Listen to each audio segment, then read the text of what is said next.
നിങ്ങളുടെ favourite shows ഇനി ഒരിക്കലും മിസ്സാവില്ല. ഇപ്പോൾ C5 കാണും നിങ്ങളുടെ ഫേവറേറ്റ് ഷോസ് തികച്ചും സൗജന്യമായി. ഒച്ച വെച്ച് മുത്തശ്ശനെ അറിയിക്കല്ലേ, ഇനി ഉണ്ടാവില്ല പോരെ. മുത്തശ്ശനെല്ലാം അറിഞ്ഞു. ഒരു കാര്യം ഞാൻ തുറന്നു പറയാം, നീ ആ വൈദ്യമഠത്തിൽ പോകുന്നതിനോട് എനിക്ക് യോജിപ്പില്ല. ആ സ്വാമിയച്ഛൻ തന്നെ പുകഴ്ത്തി ഓരോ അപകടമുള്ള ജോലിക്ക് പറഞ്ഞയക്കുക. നിനക്കെന്തെങ്കിലും സംഭവിച്ചു പോയാ വേറെ ആർക്കും നഷ്ടമില്ല, ഞങ്ങൾക്കാണ് നഷ്ടം. അതുകൊണ്ട് ഇനി മുതൽ നീ അവിടെ പോകണ്ട. മുത്തശ്ശ, അങ്ങനെ പറയരുത്. മനസ്സിൽ എന്തെങ്കിലും വിഷമം വരുമ്പോ വൈദ്യമഠത്തിൽ പോയി അവരോടൊക്കെ ഒന്ന് മിങ്കിൾ ചെയ്യുമ്പോഴാ എനിക്കൊരാശ്വാസം തോന്നുന്നത്. അതുകൊണ്ട് എന്നെ തടയില്ല മുത്തശ്ശ.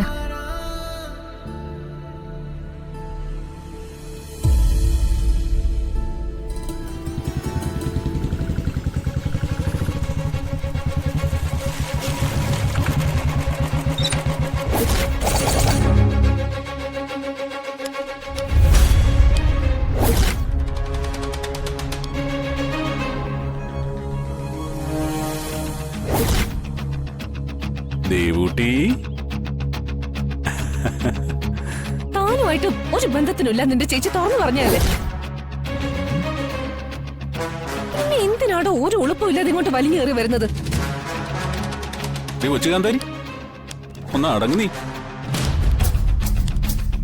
ആദ്യം ഞങ്ങൾ വന്ന കാര്യം ഒന്ന് കഴിഞ്ഞോട്ടെ, എന്നിട്ട് നമുക്ക് അംഗം വിട്ടോ. ആ നിൽക്കുന്നവൾ എന്റെ ഭാവി ഭാര്യ. ശരി മുതലാളി. ചേട്ടന്റെ കയ്യിലുള്ള വളകളും മോതിരവും ഒക്കെ ഇട്ട് പാകാവുന്ന നോക്കി അളവെടുത്തിട്ട് ഡോ മുന്നോട്ട് വന്ന എന്റെ തനി സ്വഭാവം താൻ അറിയും. എടോ, താൻ എന്തറിഞ്ഞിട്ടാടോ ഇയാള് പറയുന്ന കേട്ട് ഇങ്ങോട്ട് തള്ളിക്കറി വന്നത്? ദേ, വീട്ടിൽ കയറി ഗുണ്ടായസം കാണിച്ചാലേ ചോദിക്കാനും പറയാനോ ആളില്ലെന്ന് വിചാരിച്ചോ? ചേട്ടാ, ആ കാന്തേരി ഇങ്ങനെ പലതും പറയും. താനൊന്നും വിഷയാക്കേണ്ട കാര്യമില്ല. താനെന്റെ എണ്ണി മേടിച്ചത് കാശ് തന്നെയല്ലേ, പോയി പണി ചെയ്യടോ. അവളിപ്പോഴും എന്റെ പാതി ഭാര്യ തന്നെയാണ്, അതിലാർക്കും സംശയമൊന്നും വേണ്ട. തന്നോട് ആര് പറഞ്ഞു ചേച്ചി തന്റെ പാതി ഭാര്യയാണെന്നത്? താൻ ഓരോന്ന് തീരുമാനിച്ചിട്ട് താൻ തന്നെ എന്തെങ്കിലും മണ്ടത്തരം വിളിച്ച് പറഞ്ഞുകൊണ്ട് നടക്കുന്നതിന് ഈ വീട്ടിലുള്ള ആരും ഉത്തരവാദികളല്ല. പാതി ഭാര്യ പോലും. പാതി ഭാര്യയാകാൻ എന്താ ചേച്ചി ഇവിടെ മുറിച്ചു വെച്ചിരിക്കണോ? കിളീട്ടാ പോലും ചിരിക്കാൻ പറ്റാത്ത കോമഡിയായിട്ട് ഇറങ്ങിയിരിക്കുക കാന്താരി. എന്താടോ, പോയി പണി ചെയ്യടോ. ശരി മുതലാളി.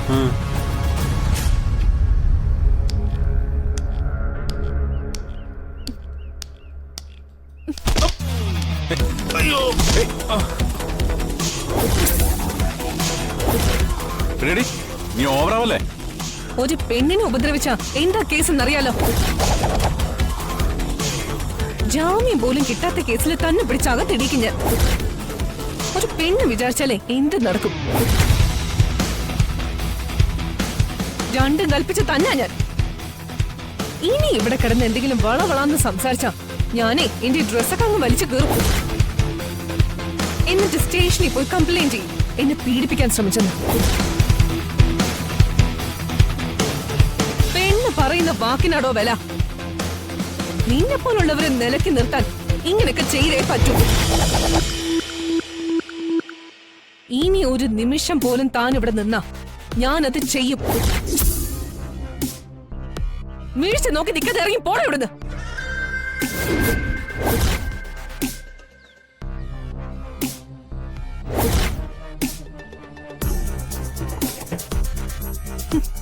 ചേച്ചി വാ, മുത്തശ്ശമ്മ വാ.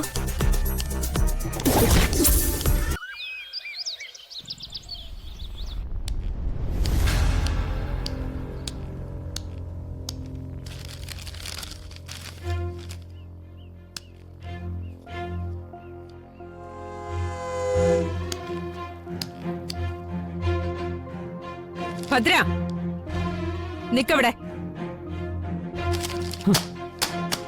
ഏതെങ്കിലും കാര്യത്തിന് പോയിട്ട് കാര്യം നടക്കാതെ വരുമ്പോ നിന്റെ അച്ഛനും ഇതേ ശീലമായിരുന്നു. എന്നെ നേരിടാൻ ഒരു മടി, മുഖം നോക്കാതെ കുനിഞ്ഞ് അകത്തോട്ട് പോവും. അച്ഛനില്ലാത്ത ഒരു ദുശീലം കൂടി നിനക്കുണ്ട്. തോൽവിയുടെ കയ്പ് മറക്കാൻ ഒരു ലഹരിയുടെ സപ്പോർട്ട്. ഹേയ്, നാണം ഉണ്ടോടാ നിനക്ക്? സ്വർണ്ണപ്പണിക്കാരനെയും കൂട്ടി ഭാര്യയുടെ അളവെടുക്കാൻ പോയിരിക്കുന്നു.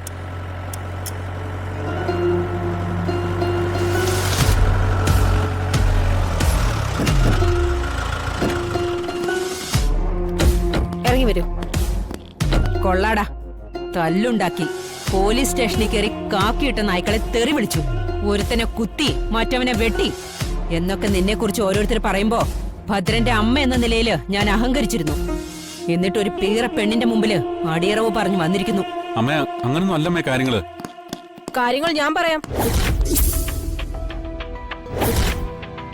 വിവാഹപ്രായമായ 3 പെൺകുട്ടികളുള്ള വീട്ടിൽ അതിക്രമിച്ച് കയറിയതും പോരാ, നിനക്ക് പെണ്ണുങ്ങളുടെ അളവെടുക്കണം അല്ലേടാ? നിങ്ങളാരാ എന്തിനാ അനുവാദം ചോദിക്കാതെ വീടിനകത്ത് കയറിയത്? സ്വർണ്ണമേടത്തിന് അറിയിപ്പൊന്നും കിട്ടിയില്ലായിരുന്നോ? നിങ്ങളുടെ താളത്തിനൊത്ത് തുള്ളിയിരുന്ന തങ്കച്ചൻ സാറേ സ്ഥലം മാറിപ്പോയി. പുതിയ ഓഫീസറാണ് ഞാൻ, അന്ന മരിയ. ഈ സ്റ്റേഷൻ പരിധിയിൽ നിങ്ങളുടെ ഒരു തോന്നിയാസം ഇനി നടക്കില്ല, നടത്തിക്കില്ല ഞാൻ. ദേവികയുടെയും ഗോപികയുടെയും റിട്ടേൺ പരാതി പോലീസ് സ്റ്റേഷനിൽ കിട്ടിയിട്ടുണ്ട്. സാറേ, ഈ സിനിമ സ്റ്റൈൽ വരട്ടൊന്നും ഭദ്രനോട് വേണ്ട. അവളുമാരും വല്ല പരാതിയോ നക്കാപ്പിച്ചോ തന്നിട്ടുണ്ടെങ്കിൽ അതിന്റെ 10 ഇരട്ടി കാശ് സ്റ്റേഷനിലെത്തും. ഇനിയിപ്പോ അതല്ല, സാറിന്റെ മുകളിൽ നിന്നുള്ള വലിയ ഓഫീസർമാരുടെ വിളിയെത്തണമെങ്കിൽ അതും ചെയ്യാം. ഏതായാലും ഒരു ചീള് പരാതി പേപ്പറിന്റെ പേരിൽ ഈ ഭദ്രൻ സ്റ്റേഷനിലേക്ക് വരില്ല. നിന്നെ ക്ഷണിക്കാനോ ആനയിക്കാനോ ഒന്നും അല്ല ഞങ്ങൾ വന്നത്, അറസ്റ്റ് ചെയ്തോണ്ട് പോവാനാ.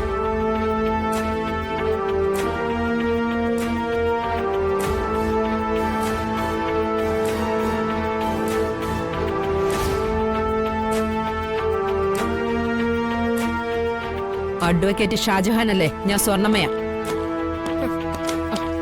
വക്കീലിനെയൊക്കെ വിളിക്കാൻ ആവശ്യത്തിന് സമയമുണ്ട്. വിളിക്കുമ്പോ പറയണം, ഭവനഭേദനം, ഗൂഢാലോചന, പീഡന ശ്രമം എല്ലാ വകുപ്പും ചേർത്തിട്ടുണ്ടെന്ന്. പെണ്ണാഫീസർ കൂടുതൽ നകളിക്കണ്ട. എന്റെ മുന്നിൽ വെച്ച് നിങ്ങൾക്ക് അവനെ അറസ്റ്റ് ചെയ്യാൻ ധൈര്യമുണ്ടോ? എങ്കിൽ കാണട്ടെ.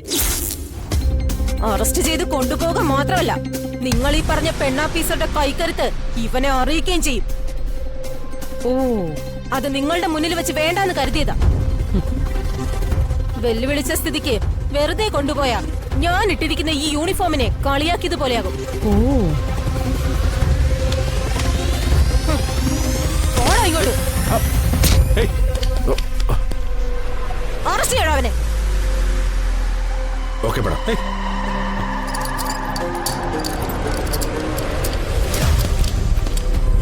എന്താ തടയുന്നില്ലേ?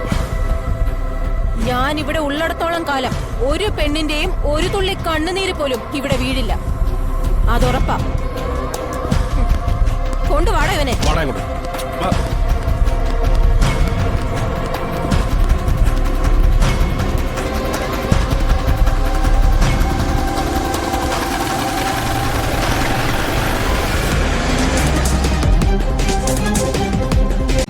ഡൗൺലോഡ് ചെയ്യൂ C5 ആപ്പ്. കാണൂ എല്ലാ എപ്പിസോഡുകളും സൗജന്യമായി.